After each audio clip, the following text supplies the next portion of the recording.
All right, brethren. Thank you for coming online today to the Aflame and Whole Discussion Forum. Today we have with us Bro Ernest Afolabi and Bro Joel Remamnura to discuss the topic biblical stewardship. We would be discussing this topic over 4 or 5 sessions. We'll be doing an introduction today.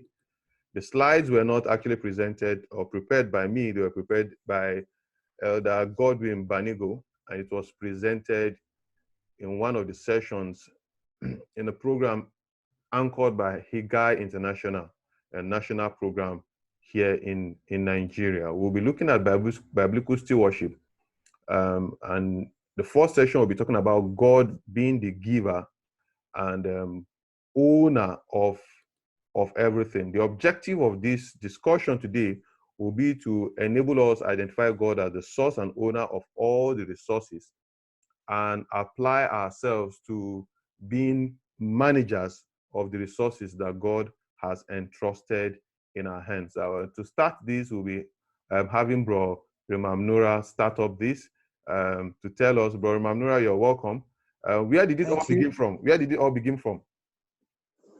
Okay, so thank you for this platform to discuss this wonderful topic. Where did it all begin from? It actually began before anything else existed. Everything began before the beginning. The first book of the Bible, the very first chapter, the Bible says, "In the beginning, God." That means before the beginning, there was a God that existed. God began before the beginning. So we can refer back to before anything else existed, God existed. God has been existing, and He's before every other thing that existed. So the answer will be before everything else existed, God existed. Yes, recently there's been a surge in the religion of science. I prefer to call it a religion, even though those who don't believe in God and who acclaim that science is greater say that science is not a religion, but religion is something that demands faith, right? And I've not seen any other endeavor that requires faith as much as science, right? Science doesn't yet know the answer for many things, and they believe, which is faith, that they would come across the answer someday, right? So, and of course, we've heard of the Big Bang Theory and several other theories being postulated and branded up and down, right? And they tend to want to say that religion or those of us who believe in God, theism as it were, who believe in God, that we try to push the agenda of the God of the gaps, right? So, meaning that if we don't understand anything, we are quick to attribute it to God, right?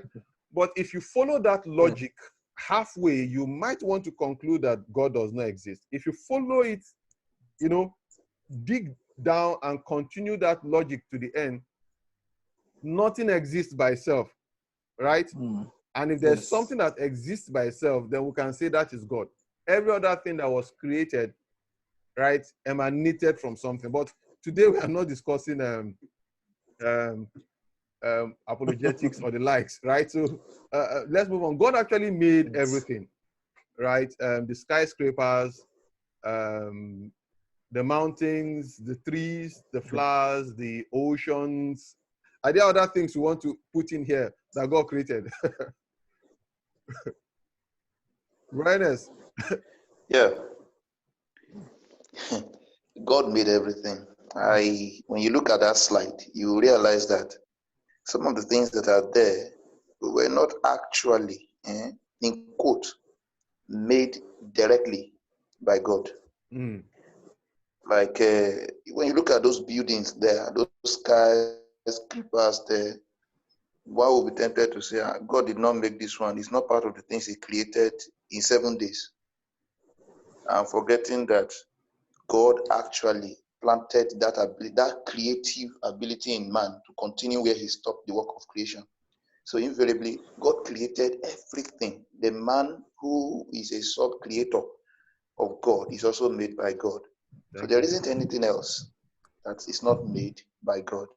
In fact, I heard somebody once said, I had to, bro, remember, I can see your hand, I'll give you an opportunity. I heard somebody once said that, you know, that when God created Adam and Eve and created the world, he actually created everything they needed. That from day one, the beds and the tables were already there. Right? What man needed to do was to look into that God creative ability and find a way of converting trees, you know, for other purpose. Crude oil was already there.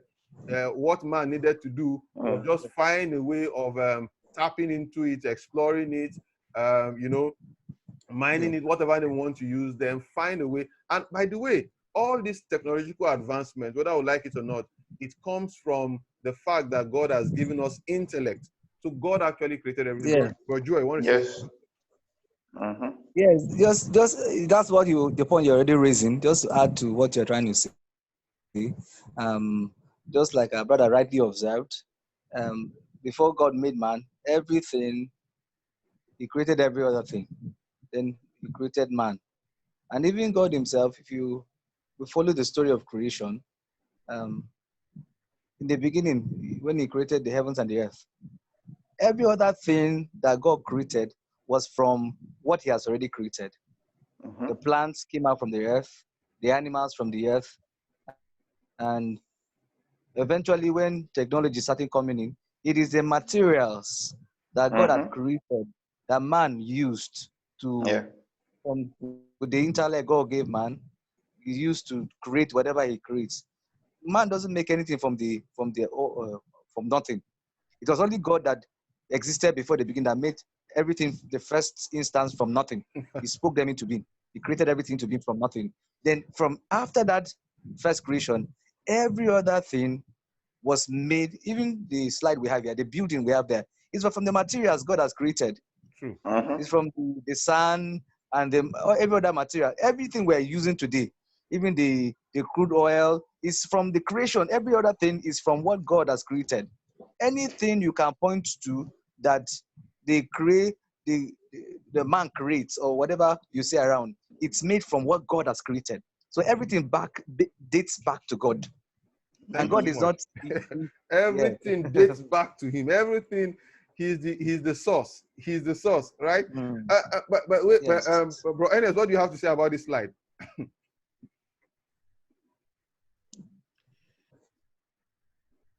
Yeah. Looking at, it said, born empty-handed. See, sometimes when I look at the way people go around carrying themselves, come on, I am this, I am that. The truth remains that coming into this world, we all arrived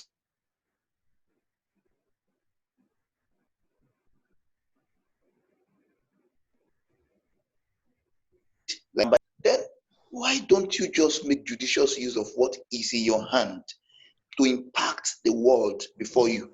The world, not just your locality, impact the world before you, because he said, be fruitful, multiply. In other words, we came with nothing. Then we should also behave, having it in the back of our minds, that by the time we'll be living, no matter how we try to hold it like it is ours, we will live with nothing. That's true. There is nothing we live with.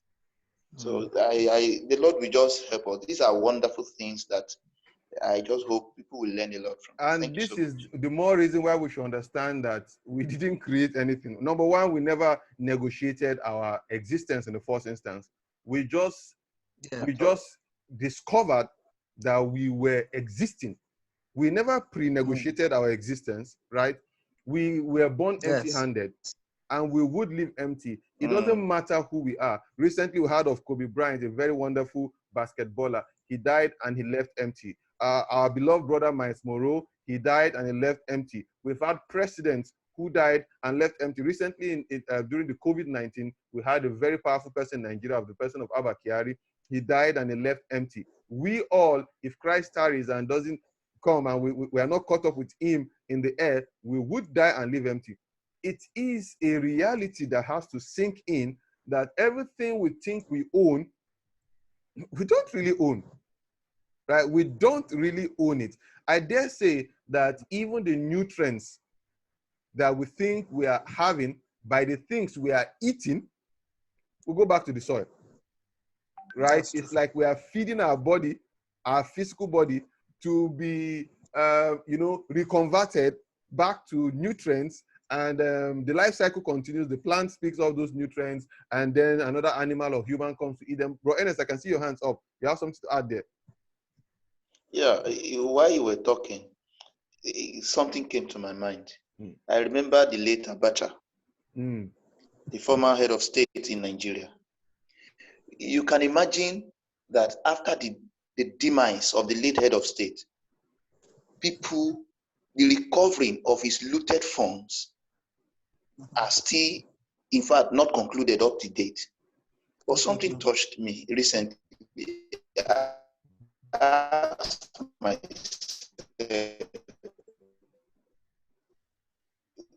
why should a man go to that amassing wealth without he died?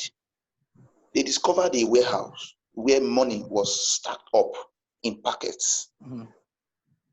But the point was that when he was being buried,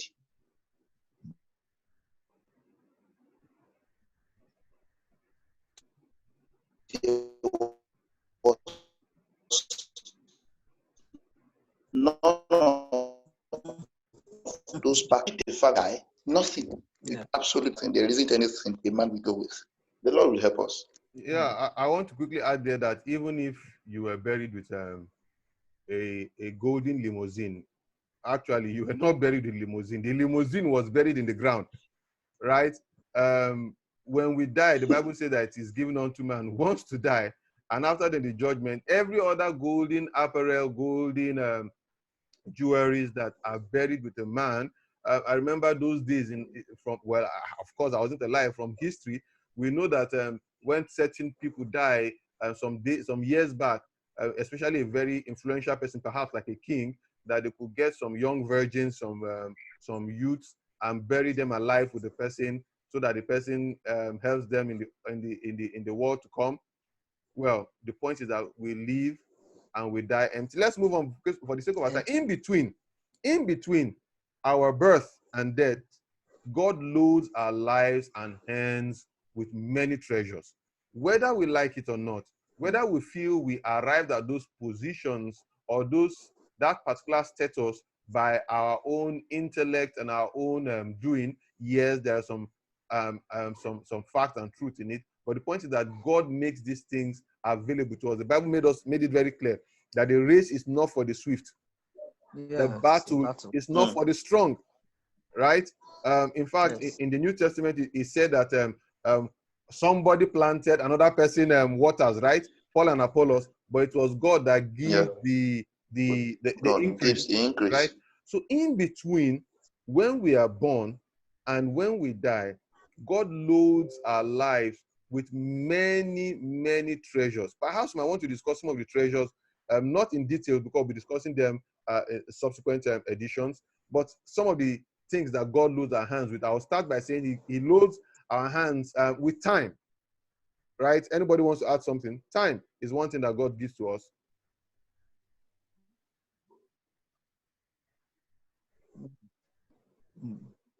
Finances. Money, finances, money. True. He loads us with money. Yeah. Goods. Gives us goods, properties. Thank you, bro. Properties. Yeah. Yes. Resources. He gives us houses, cars, and the likes. He gives us a family. He gives us a family. He gives us a family. He gives us association. He gives us contact with other humans, right? He gives us this opportunity, right? So we'll discuss some of these things as we move on. We're just having an introduction today. Now, what is ownership all about? What is ownership all about? The dictionary puts ownership as the act or state or right of possessing something. So when we talk about ownership, we are talking about right. We are talking about the right to possess, right? When you possess something and it is rightfully yours, we say that you are the owner, right? So it means you could possess something, but not rightfully. We might call you a thief or something else, right? But if you That's own true. it and own it rightfully, it becomes yours. So let's look at God owns everything. Bro Joel, what do you want to say about Psalm 24 verse 1?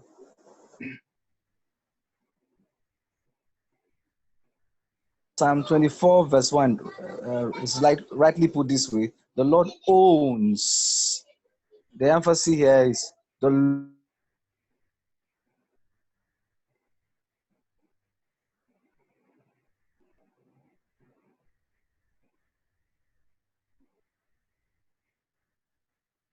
I think there's a network glitch there.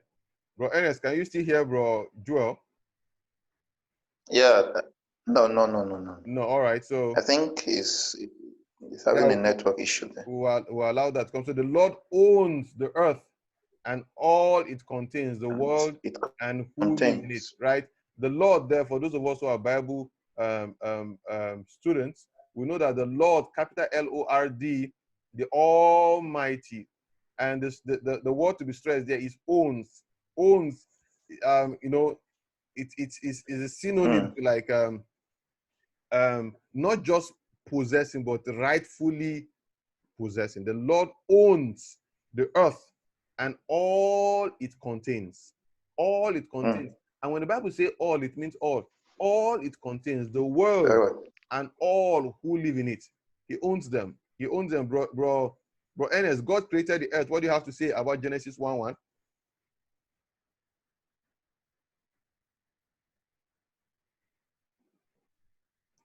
Hello, bro Ernest, are you there? I can hear you. Yeah, Genesis chapter 1, verse 1. Do you have anything to add there? Yeah. We're talking about the ownership of everything. In the Yes. beginning, God created. In other words, He created. Whatever you created, even in our world today, people claim ownership of certain inventions. We made this. We discovered this, and they claim ownership of it. So in the same way, God created everything. So the same thing happens even in the world of computer. When you invent an app, you become an owner. You have a right. You have a seal to it. So God created. So if He created everything in the world, it then means He owns it. He has a sole ownership of the world and its entirety. He owns it. God created. The word created means He made it. Whatever you make, you own it. Thank you so much. Thank you so much. Genesis 1:1. I think we lost bro Joel Mamnura there. Yeah, so God owns everything. The next point there, the Bible told us in Psalm 50, verse 10, that every creature, right? He said, for every wild animal in the forest belongs to me, as well as the cattle that graze on 1,000 hills.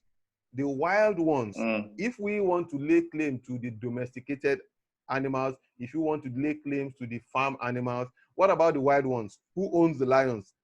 Who owns the tigers? Who owns the giraffe in the white forest, in the forest? The Bible said in Psalm 50, verse 10, that God owns every creature, right? For every wild animal in the forest belongs to me, as well as the cattle that graze on 1,000 hills. We're digging into what are the things God owns. We've looked at the Lord, the fact that God, the earth is the Lord's, right? We've also seen the fact that God created the earth in Genesis chapter 1, verse 1, and therefore He owns it. And every creature also belongs to God. What about our silver and gold? Haggai chapter 2. And gold. Yeah. In in Haggai chapter 2, verse 8. Yeah, bro, you want to say something about it? Yeah, in Haggai, it says, silver is mine and the gold is mine, saith the Lord. He actually made naira and kobo. We can refer to Nigerian currency. In those days, that was the currency they used. So the silver is mine and the gold is mine, saith the Lord. Or like I agree with you, God made everything. He owns the animals in the bush, both domesticated ones and the wild animals. He also owns, I think our knowledge of this will really help believers and non-believers alike to understand the fact that God owns the money in our hands. So the silver, the naira is mine, and the kobo is mine, saith the Lord, is the point I actually want to emphasize. And I pray God will really help believers to understand that wealth, God, it belongs to Him. Even the things that are used to make the wealth itself is of the Lord. Thank you so much. Thank you, bro. So yeah, and recently there was an argument. It was trending everywhere on social media, at least in Nigeria, as to the issue of tithing. If tithing was by biblical, if it was something that had to do with the Old Testament and the New Testament. Well, I have my own view about that, but my view is not. I mean, it's not important.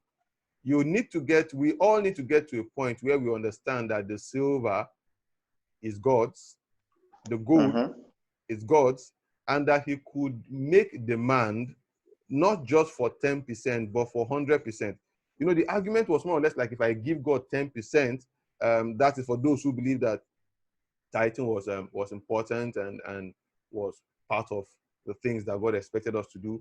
And some have this belief that I've given God the 10%. What about offerings? Where do we place free will offerings? Where do we place God asking us for our Isaac? Right. What could be bigger than Isaac in the eyes of Abraham? And God demanded for him rather. Right. So God Himself, the Bible says He so loved that He gave His one and only begotten Son. We need to get to a point where we understand that the silver is God's and the gold belongs to Him. And beyond the 10%, beyond the 1% or 2% extra we give as offering, that we belong to Him. What He gave to us belongs to Him, and He can make use of either or both of it. I'm talking about us and what we have, both of us, the way He wants. Haggai chapter 2, verse 8, the silver is mine and the gold is mine. God created and owns all things. I think we've stated this before in 1 Chronicles chapter 29, verse 14. But who am I and who are my people that we should be in a position to contribute this much? Indeed, everything comes from you, and we have simply given back to you what is yours. This aspect of, because I've given unto God, something dramatic must happen to me. Well, who gave it to you in the first instance? As disciples, we give to God. We give allegiance to God. I remember Shadrach, Meshach, and Abednego. They said, look, we will not bow before this idol. We know we serve a God that can deliver us, but if He doesn't, we still will not bow. Right? So that I won't spend so much time on this, let's move to the other point. And bro, Ernest, who determines the way any given resource is used? Who determines it? It's so simple. God Himself determines it. He determines how resources are used, because in the first instance, He gave them. Yeah, maybe I should rephrase my question like this.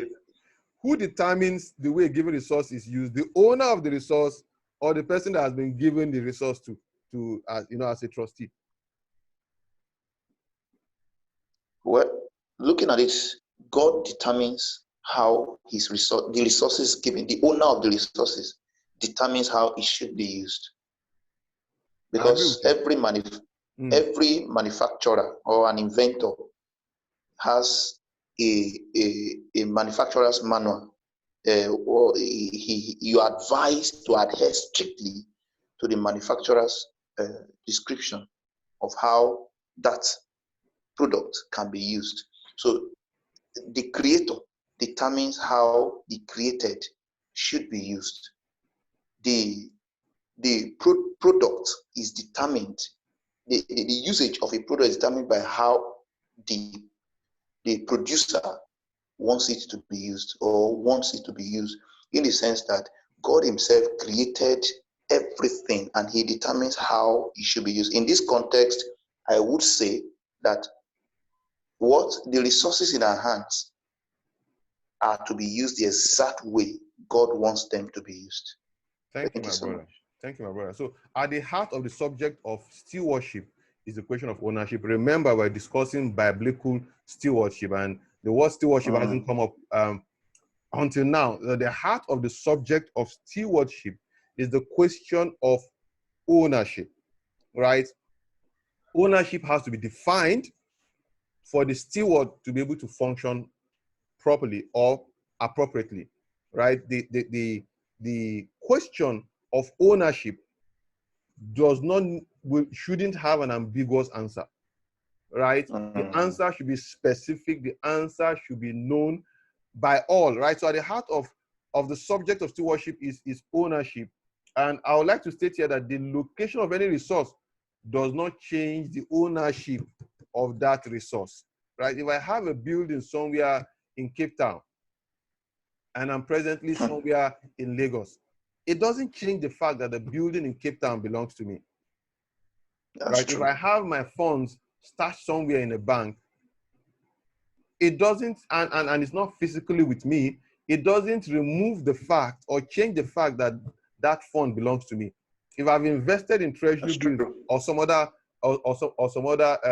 foreign investment, or perhaps in lands, and I'm not there, it doesn't mean that the ownership has changed simply because the location seems to have changed, right? That has to be gotten, and that has to be clear. I'll be looking at who a steward is. We'll be looking at some of the definitions of steward that can be found in the biblical dictionary and the contemporary dictionary. Now, the first one is that the steward is a caretaker. You want to explain that, what a caretaker is all about? A caretaker is someone who takes care of something that belongs to someone else. It's as simple as that. So it then means there's no other way you are a care. You take care of something that does not belong to you, that belongs to someone else. That's a caretaker. So when you look at the passage there, Genesis 2:15, God already gave us something to take care of, and he said we should manage it, multiply it, reproduce it. So take care of it, dress it. The word dress.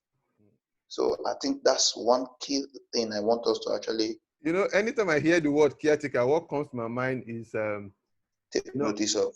Yeah, anytime I hear the word caretaker, what comes Landlord to my mind? and Yeah, landlord and caretaker, and there are times some caretakers are ejected by the landlord because the caretaker is not taking care of the land by the rules or the way the landlord is the owner, right? The caretaker, like the word say, is a steward. In this case, the caretaker is the steward. The landlord is the owner. So I built a property somewhere and I have a friend or a relation take care of that property because I'm not there, right? He has to act the way I want. Say I gave him a bungalow there within the flat, an estate of bungalows, and I saddle him with that responsibility of taking care of the estate, right? He has to do the things the way I want it to be done. If he doesn't, he runs the risk of being ejected of that title of being a caretaker, stripped off him, right? So a caretaker is actually a steward, right? A caretaker is a worker, right? If you're working in a restaurant, for example, and you're a caretaker, you're like a steward. Let me use that word, a steward. Is a caretaker, right? A trustee is a caretaker. And those who work in insurance, banks, and some other things might understand this term. Of course, our learned friends too might understand. But a trustee is a caretaker. A trustee is holding on to something until a maturity date comes. He is the caretaker, doesn't belong to him, right? When that date arrives, he has to produce what has been entrusted to him.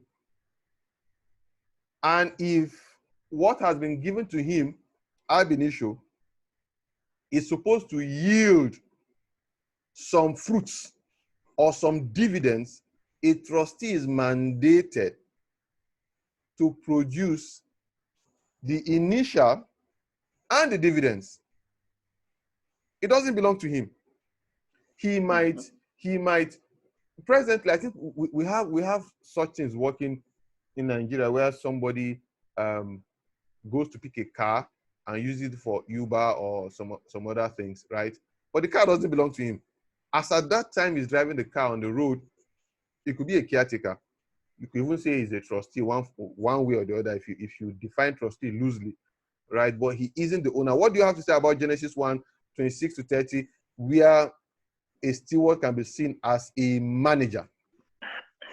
When you look at that Genesis 1, the Bible says, and God created man, and he asked him to subdue, to multiply. You know, what are the functions of a manager? You control resources.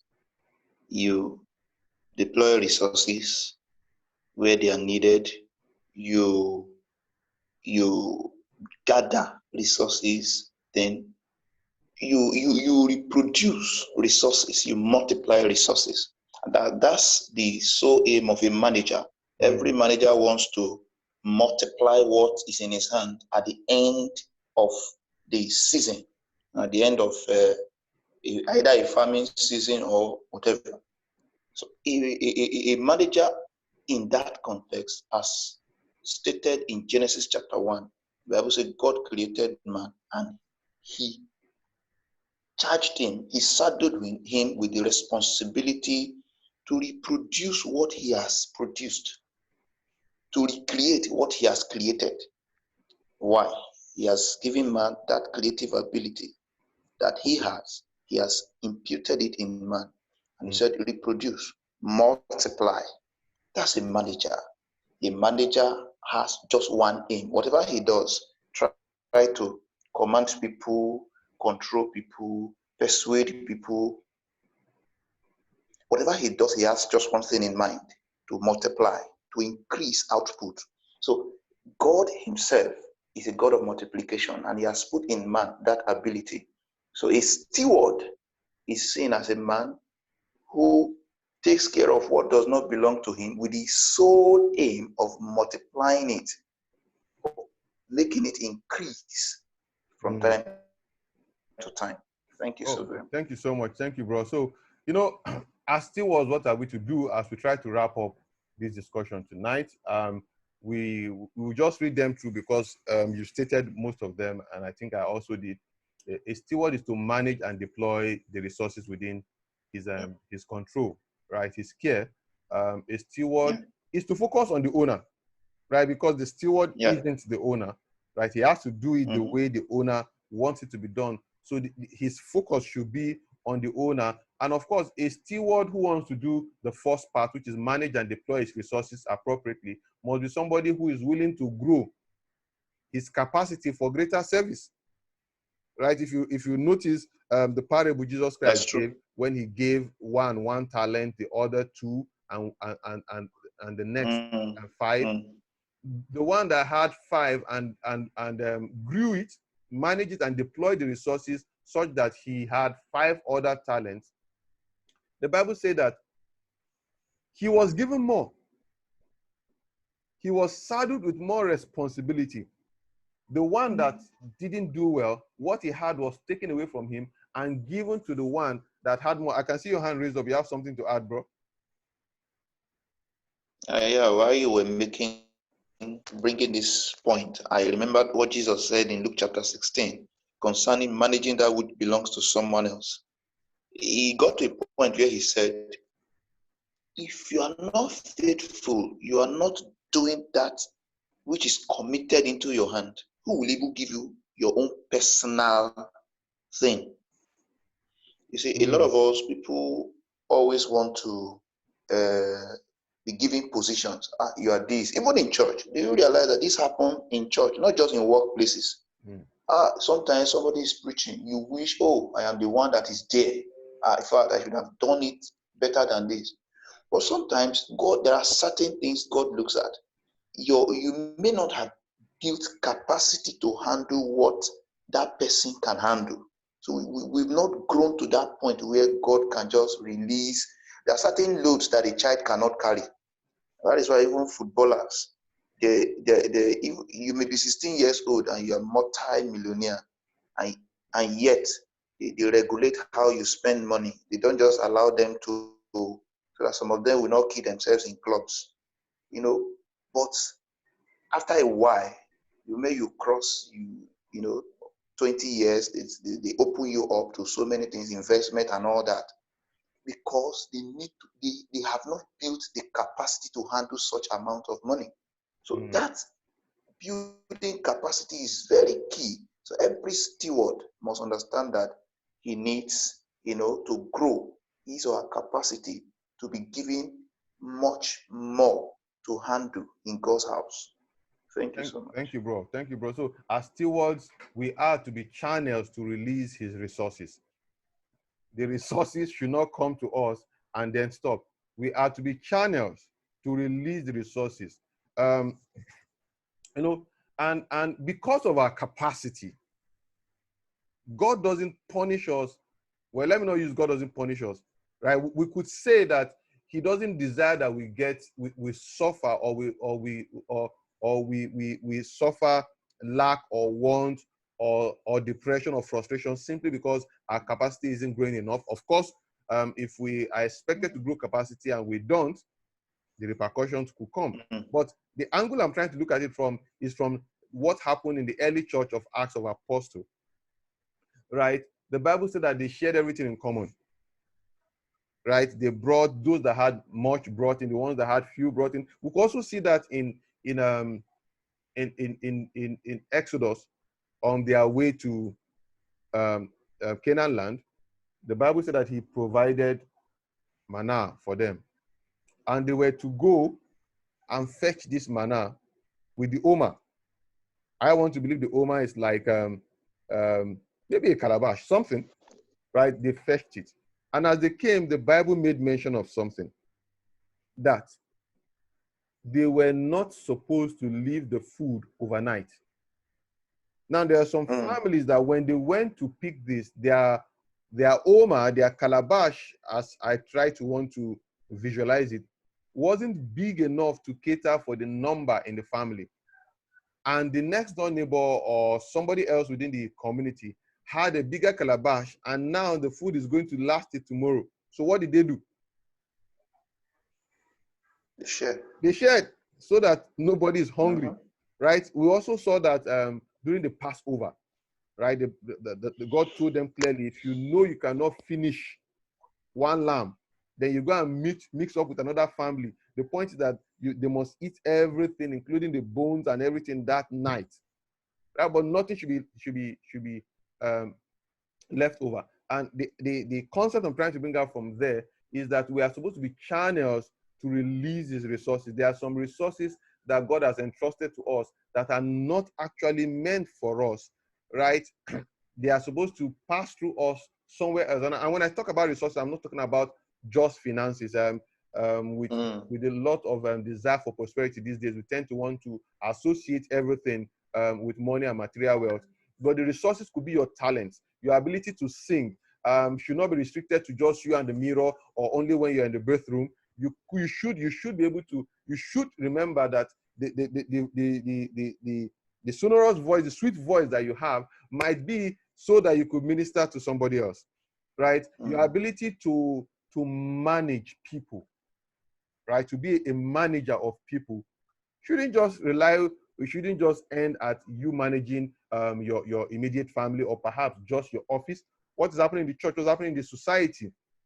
The very first one we had last week, we spoke about Christians being aflame and whole, being solution, being people who are solution oriented, right? So we're supposed to be channels to release the resources. And let me tell you that whatever anybody does to you, family members, friends, whatever they do to you, our second point here should always come to mind. Our focus should be on the owner, right? There are times as Christians, we want to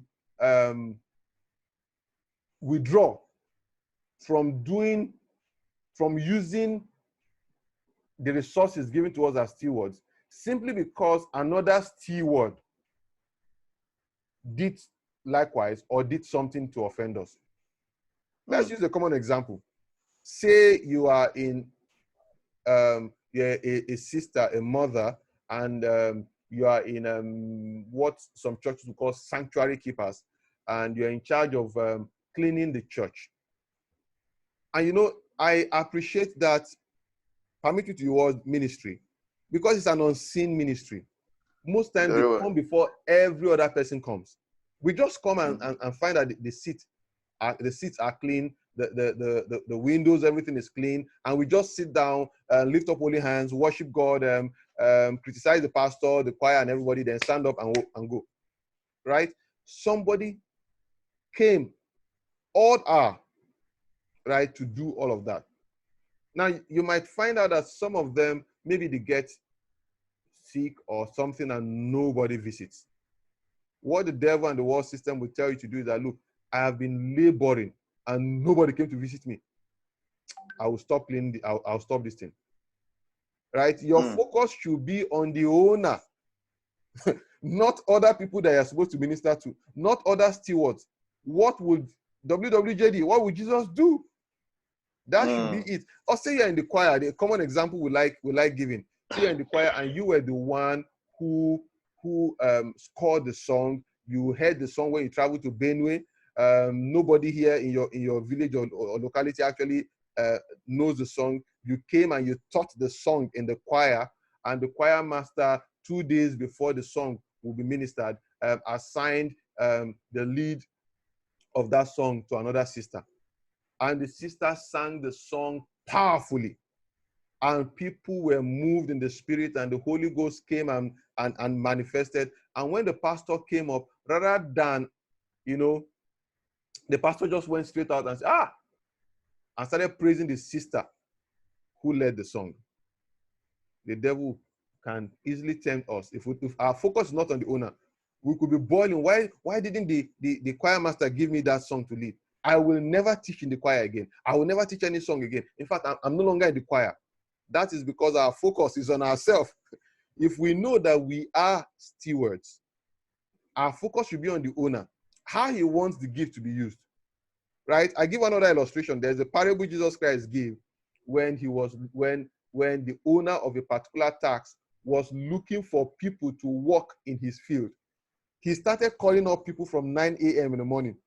He was calling them and calling them and calling them until towards the last hour of the day. And you know what? When it was time for the owner of the job to pay them, the Bible says he paid them equally. And some people came up and said, look, I've been working for 8 hours. And this man has been working for just 1 hour. Why would you pay us equally? And the owner of the job said, look, I didn't cheat you. I paid you what we agreed. Right? I'm the owner of the tax. I decide how I should be, the resources rather, and I decide how I want to deploy them. What is it to you if I pay you who have been working for 8 hours, 20,000, and the person who's worked for 1 hour, 20,000? What is it to you? And that is exactly what we are hoping that the Lord will do in my life, in your life, and in the life of as many who have the opportunity to see this video. So as stewards, we are to remain faithful to the purpose. I think we've discussed that. The purpose of the owner of the gift, his primary concern, talking to God now, is that people get saved. His primary concern is that all may come to repentance. His primary concern is that we depopulate hell.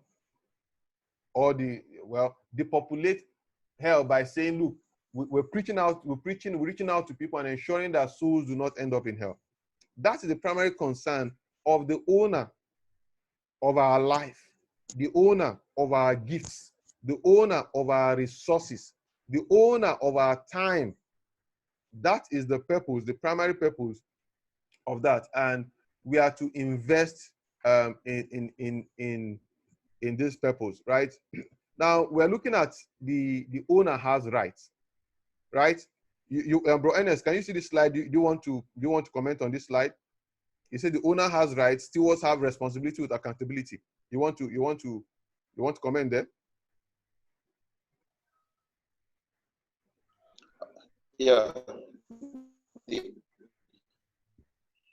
Just like you said, though I know in the course of way or the like I explained before, he has a sole right to his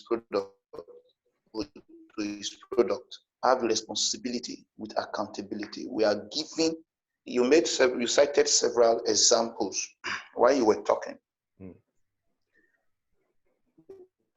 Jesus calling people into different tasks and paying them, and he deciding what he would pay them. You also cited the example of the talents. They were given talents based on their abilities, and they were to account for it at the return of the master. You see, whatever we are given, we must have that sense of accountability. Because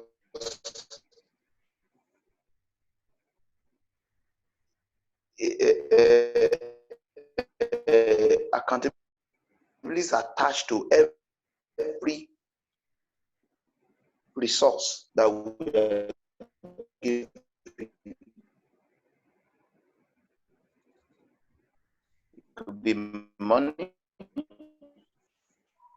material. We know how to someone how in disposal now, also having in mind that sometimes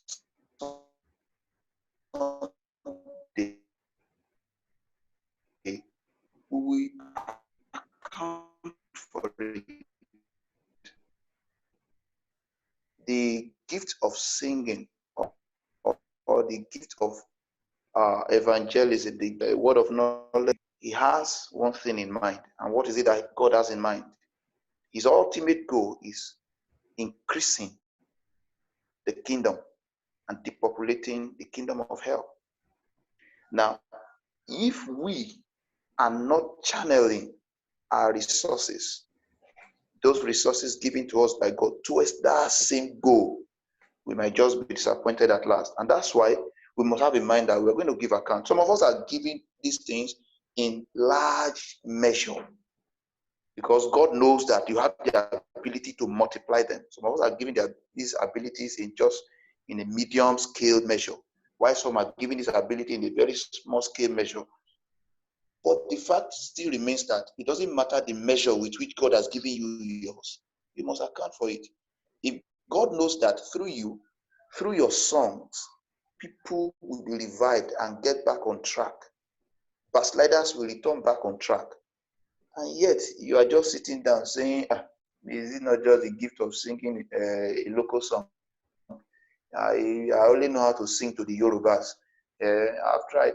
Well, let me just do the little I can. And you just do not, get serious with it. Or perhaps you get jealous of those international singers because yours is just maybe by virtue of your certain restrictions, by virtue of maybe exposure, maybe perhaps such a musician did not have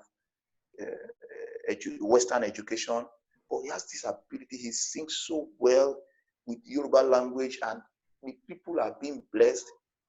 But suddenly he gets jealous, feels that, come on, I'm limited and I'm not able to reach out as much as I want.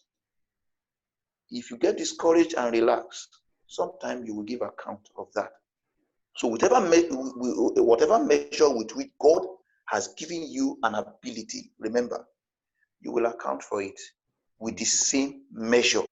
You see, God's judgment of one will be different from the other. If you are a CEO in the place of work, the way the chairman will lash out on you when you misbehave will be different from the way he will lash out on a production attendant, because he knows that a mistake from your level can go a long way, affecting so many things. So we will be accountable. God is going to judge us with the measure with which he has given us resources. So believers should have this in mind, that we are given this responsibility with accountability. It's not in the name, I am this, oh, I have this ability, I can do that. But the issue is that ability you are giving, what exactly are you doing with it? How are you affecting life with it? What are you doing at the moment? With the little you feel you have, what are you doing with it?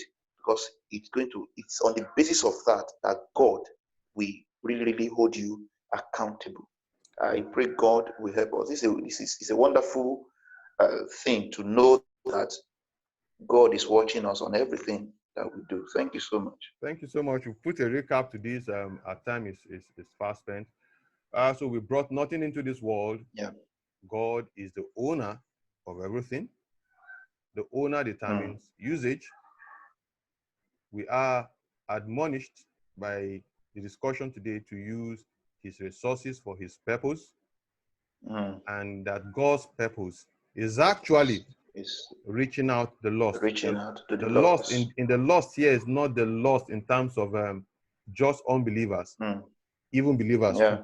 Even believers who are lost in certain understanding, and God has given that understanding to us.